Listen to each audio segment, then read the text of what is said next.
Колеги, доброго. Good morning, dear colleagues. We start our day today, and the topic of the first briefing is Riga summit results, prospects and conclusions for Ukraine and the role of civil society. Welcome, Viktor Taran from the Center for Political Studies and Analytics, and Oleksandr Sushko from the Ukrainian Institute for Euro-Atlantic Cooperation.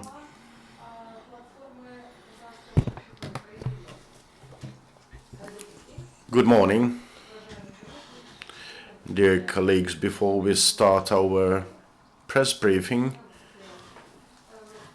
I'd like to briefly explain why we are going to comment on the Riga summit, because my colleague Oleksandr Sushko is the co-chair of the Ukrainian Civil Society platform that specifically deals with implementation of the EU-Ukraine Association Agreement. And I'm the coordinator of the Ukrainian National Platform of Eastern Partnership Civil Society Forum. The Riga Summit demonstrated huge support for Ukraine on behalf of the European Union, but in the same time it showed a certain institutional crisis in the Eastern Partnership, to the extent that it is really hard to speak as of a unified effort. So I think the initial idea, when 6 countries with different interests and areas of influence were united under the aegis of the Eastern Partnership, it was not perceived the differences in pressure they feel. So currently within the Eastern Partnership countries, we have 3 countries with a pro-European strivings, which is Moldova, Ukraine, and Georgia, and we have also Azerbaijan, we have Armenia and Belarus, Georgia and Belarus, and the agreement signed during the Riga summit was signed with Eastern Partnership program in mind. Now I'll give the floor to my colleague. Thank you. I've contributed to the establishment of a new institution. According to the association agreement, besides the intergovernmental interparliamentary structures to be established, bilateral civic society platform between Ukraine and the EU had to be established, and this should be done to effectuate control and monitoring over the AA implementation, fostering communications and host of related functions that concern the civic dimension of our European integration. And we were really close to that summit, to those discussions during it. We co-chaired the delegation from Civic Society of Ukraine that participated in accessory events during the summit. We had a parallel civic forum with the EU Commissioner for Expansion and Neighborhood Policy, Johannes Hahn, spoke, and we heard the representative of Latvian presidency. We had also a multitude of civic society leaders from all over Europe. What was important at that forum is that a certain act was executed when representatives of Georgia, Ukraine, and Moldova tabled their symbolic application for membership in the EU, much to the form they do it officially while joining the EU. Surely it was a symbolic gesture, but we do remember the situation we had in Vilnius about a year and a half ago, when the event went limp for Ukraine, with Yanukovych, the then president of Ukraine, refusing from signing the association agreement. And you do remember that a group of activists did sign a symbolic association agreement that time in Vilnius. So it was the events in Riga were just one chain in the overall way and path of Ukraine towards Europe. That is, we treat the recent act during the Riga summit as both symbolic and real manifestation of our readiness and of the need for us to prepare for some real moves towards full-fledged membership in the EU. Actually, many politicians and experts have already spoken about the outcomes of the Riga summit, and we heard both professional viewpoints and certain speculations on that. And as we represent quite powerful civic society organizations related to EU integration matters, we'd like to provide our own outlook on that. And on top of the two topics that Viktor has already mentioned, I'd like to say that on one hand we see some real shaping of the process of European integration for the three countries in Eastern Partnership, and on the other hand we do see antagonisms unfolding in relation with ongoing aggression from Russia. We see a certain split between Eastern Partnership countries, and specifically it concerns the countries that are kind of satellites of Russia. It is Belarus and Armenia, and in due time they would vote for the UN resolution to condemn the Russian aggression against Ukraine. And actually these two countries confirmed their position throughout the summit. On one hand, this speaks of a rather clear-cut and comprehensible situation in the region. We see quite established construction formed with certain countries of the Eastern Partnership looking towards European integration, and on the other hand we still have Russia with its satellites. But on the other hand, it would be an overstatement to say that governments of certain countries looking for Eurasian unit, those countries that support the Kremlin, if passively, they still have quite powerful civic initiatives trying to seek alternatives to the official political cause of these countries, and we saw such moves of solidarity from representatives of Armenia, Belarus and Azerbaijan during the Riga summit. They showed cohesion with the movement in Ukraine, pro-European movement in Ukraine, and this can be an explainer of why, in spite of all the splits inside the European partnership, we may not see this partnership effort as a uniform movement for all the countries, and in the same way we see that the European partnership dimension shows actually a way for all the member countries and is a living platform for them to discuss these possibilities, a platform to represent the pro-European, the reform focused forces, despite official positions of the governments of these countries. Because of that, the official position of Ukraine, which is also represented by the forum that Viktor represents, it does shows this fresh pro-European democratic forces, and we need to continue that format. As regards the platform that I represent, it is a much more formal one. It was established in accordance with the EU-Ukraine Association Agreement, and we are just 1 month young.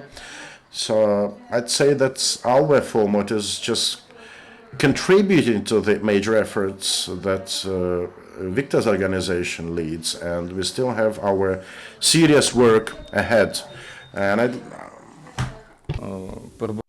like to say that we're talking about the Eastern Partnership, where the issue what to do with the same format further on. Today, they actively discuss I don't mean that they adopted that decision, but they are discussing that issue.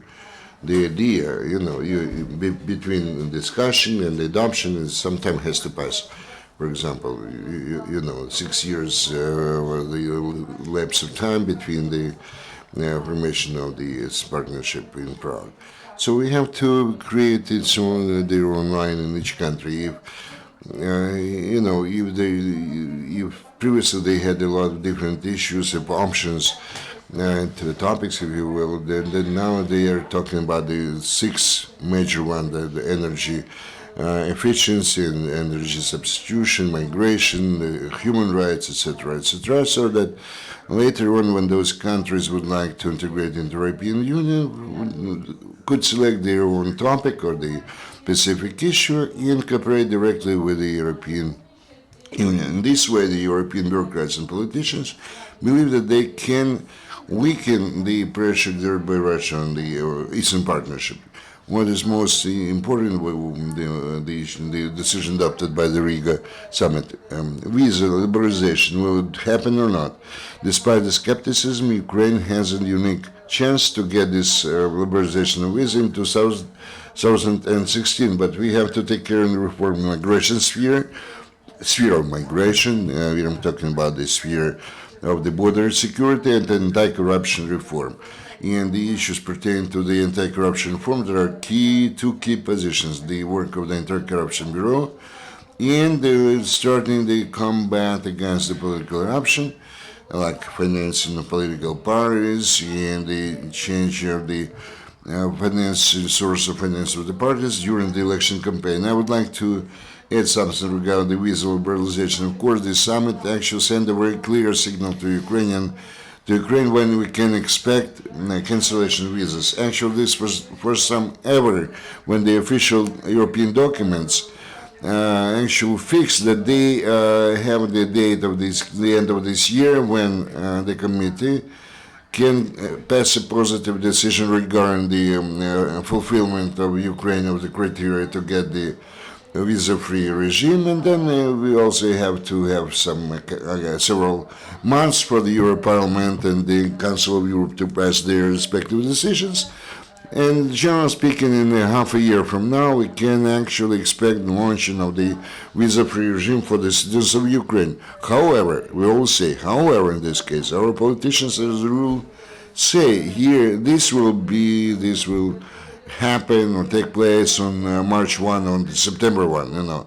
We believe this is something kind of farsighted, assessment of the too high expectations. We were expecting something for many times now. When Yanukovych had this plan of visa liberalization, he promised to fulfill this plan for several months. 5 years elapsed.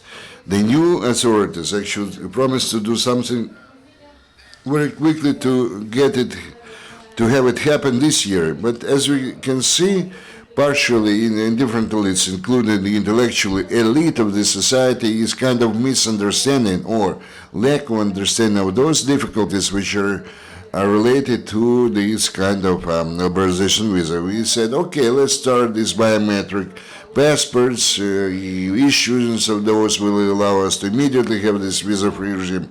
Nothing of the kind. Actually, the decision which was adopted on May 8th this year it doesn't contain anything which cannot be fulfilled.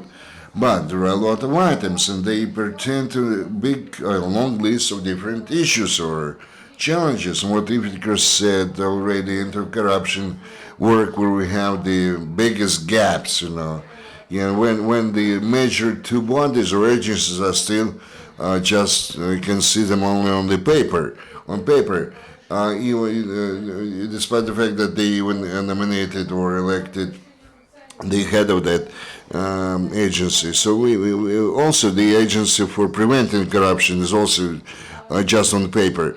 Well, this requires only several months, but again, if we are going to do something specific consistently, then we can expect that in the fall of this year, because the assessment missions will come here in October, November this year, and then we'll see how our anti-corruption bodies work. Well, one more idea. We can get or obtain the preliminary results in November, and in November, for the first time ever, Kiev will be the venue of Eastern European Partnership. Actually, this happens every year, but this is for the first time. This forum is going to be held in Kiev. Me and Oleksandr, we are a part of this kind of organization committee, and we are going to monitor fulfillment of the Ukraine of the plan, which was proposed to us on May 8th this year. And in the end of November, we can be clear whether Ukraine will get the visa-free regime in 2016, or it will be just another promise, and Ukraine will fail to fulfill their tasks. They have 5 months to go, and we have all of us. We have to assist them in doing that. Thank you, friends. One question: What are the prospects for Ukrainians to be integrated in the European Union, according to your assessment? And many people say that Ukraine is plunged into some kind of war, and many people believe that why EU should open their doors when the Ukraine is going through this kind of warfare. So, what would be your vision and assessment of that? I've been doing with that for a long time, and actually, we never been closer to the EU integration when we had no DPR or LPR. Yes, this crisis is very gruesome circumstances, but the acuteness of this crisis forces many countries, and there are some of the examples already. Let's take the example of former Yugoslavia. After the war, it was a good impetus to the European movement for the integration of the former Yugoslavian republics to join the EU after the disintegration of Yugoslavia. And some of the countries already have become members, and the rest are in the process of negotiation about the would-be membership of EU. So this is again evidence that this kind of shocking circumstances could push the authorities of the powers that would be to the European integration.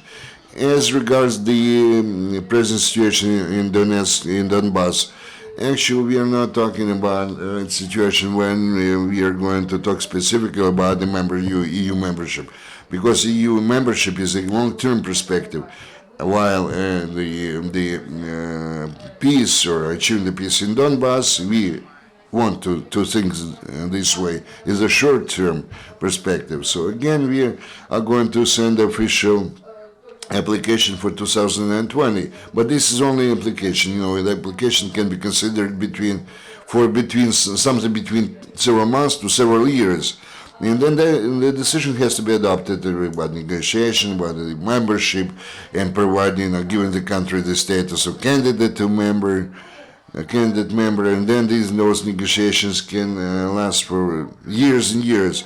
That's why I'm an expert. I try to avoid this kind of speculation regarding the membership of Ukraine in EU. You have to understand that the EU membership is a stage-by-stage process. You cannot think about just pressing the button and get yourself to the final stage of joining the EU. So the first step is the association agreement of association, and a part of that is the comprehensive, all-covering free trade zone. Let's concentrate on that. Actually, it makes provision for about a decade to be implemented. The government says that they are going to do that quicker, but anyway, it's something between 5 and 10 years will take to climb to the first step, so to say, of this ladder, and then we can raise seriously the issue about the next steps to be taken or climbed, and then we'll see how quickly we would be able to introduce those standards and norms which are upon when it's going becomes valid. When we are talking, we could be talking about the valid or clear integration into EU.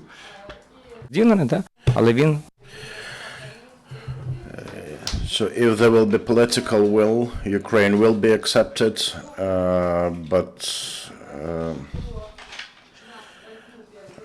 I think it would be premature to say that we will be adopted and accepted whenever we are through with our home task. based on the experience of Georgia and Moldova. And if we check relevant articles of the summary document of the summit, we'll see it clearly that future prospects of relations are dependent on the success of reform and ambitions of countries themselves. And Article 80 says that furthering relationships will be dependent on provisions of the association agreements. So let us not dream but work. Thank you. With no questions, we will be glad to see you now.